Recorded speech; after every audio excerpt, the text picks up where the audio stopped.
La saison 5 de Stranger Things est arrivée avec 4 épisodes géniaux, et ces épisodes cachent des secrets impressionnants. De plus, nous savons déjà ce que signifie le dessin de Will dans la cabane. Nous verrons tout cela ici. Aujourd'hui dans Charlie et Al, je vous raconterai 20 curiosités et secrets du volume 1 de la saison 5 de Stranger Things. Prêts? Commençons.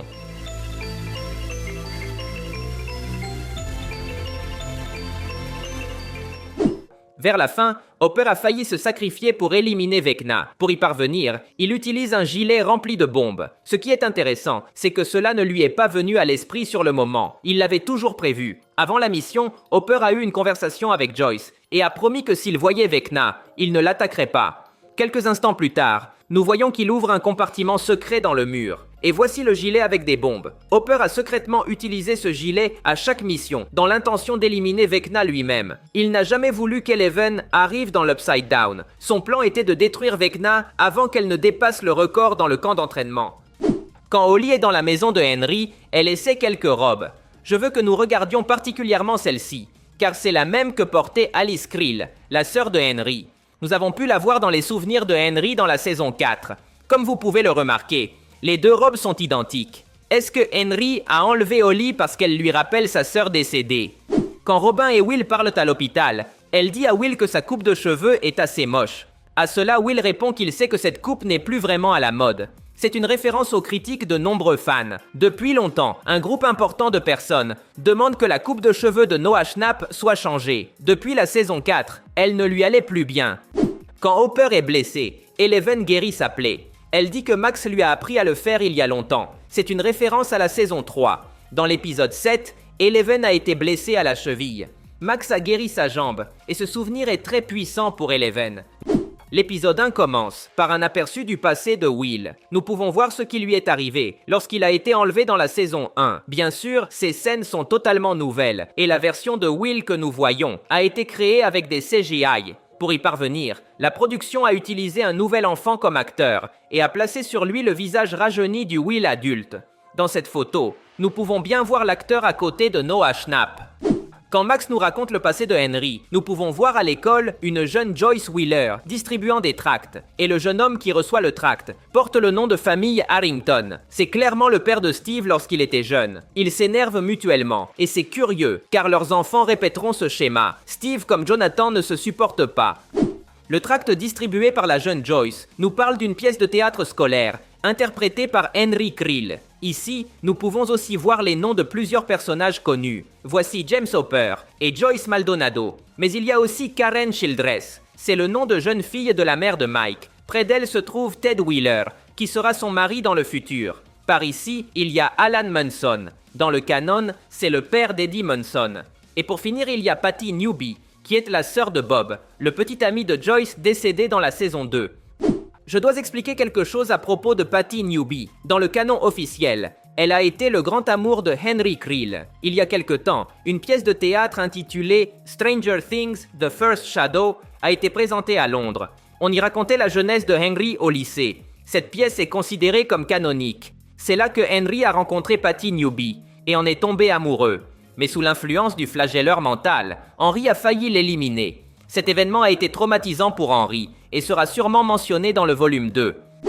Il y a peu, l'actrice Sadie Sink a révélé un détail très amusant à propos de ces scènes dans le coma. Selon elle, ils ont tourné toutes les scènes dans le lit en une seule journée. Elle a donc passé de nombreuses heures allongée sans bouger. À cause de cela, elle s'est endormie plusieurs fois pendant que les autres acteurs parlaient autour d'elle. Avec ce contexte, chaque fois que vous voyez une scène de Max dans le coma, pensez qu'elle dormait peut-être et que la caméra a continué de filmer. Max nous raconte comment elle a failli, une fois s'échapper de l'esprit de Henry grâce à la musique de Lucas. Si nous regardons bien la scène, nous remarquerons que c'est une réplique d'un autre moment de la saison 4. Je parle du moment où Max a été capturé par Vecna pour la première fois. C'est le même endroit, et Max court vers un portail dans les deux cas, sauf que cette fois, elle n'a pas pu s'échapper. Quand Will détruit les Démogorgons avec ses nouveaux pouvoirs, nous pouvons remarquer qu'il fait un geste de force avec ses deux bras. C'est le même geste qu'il faisait enfant, quand il jouait à Donjons et Dragons avec ses amis. Quand Will battait un démon dans le jeu, il mettait ses bras ainsi.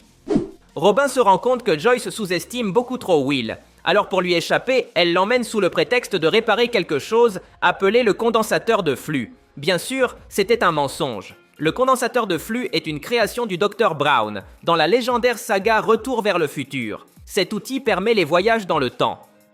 Quand Will obtient ses pouvoirs, il arrête les Démogorgons en plaçant sa main d'une manière très particulière.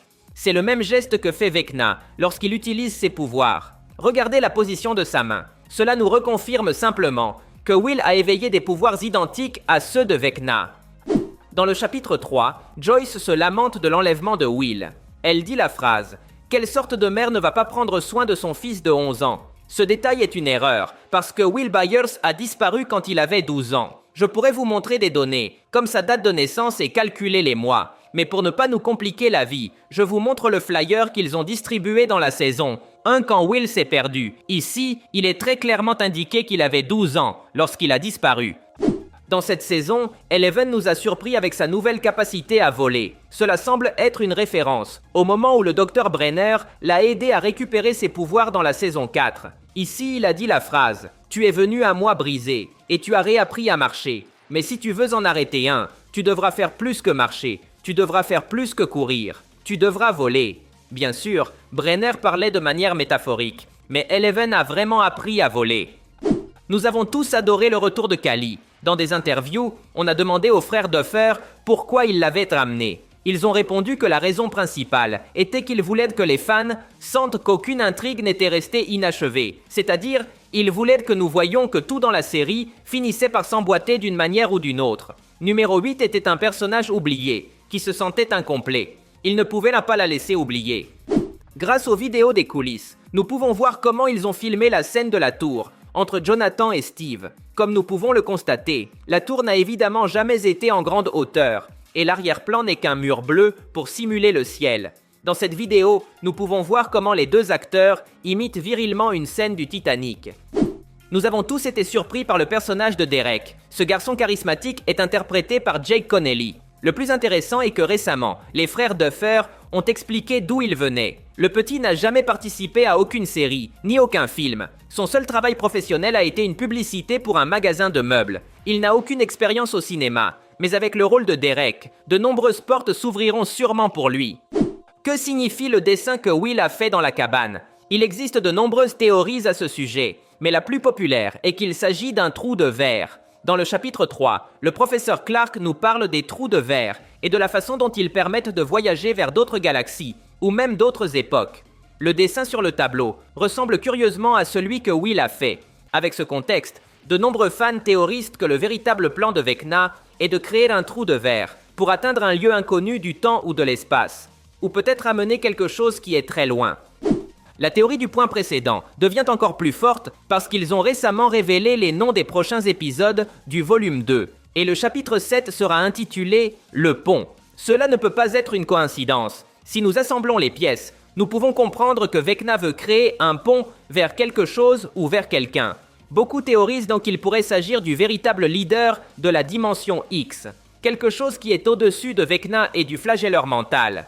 C'est tout pour aujourd'hui. Si vous avez aimé la vidéo, cela m'aiderait beaucoup que vous laissiez un like. Ce serait légendaire. De plus, n'oubliez pas de vous abonner pour voir plus de vidéos comme celle-ci. Merci de m'avoir écouté. Je m'appelle Charlie et on se voit dans le futur.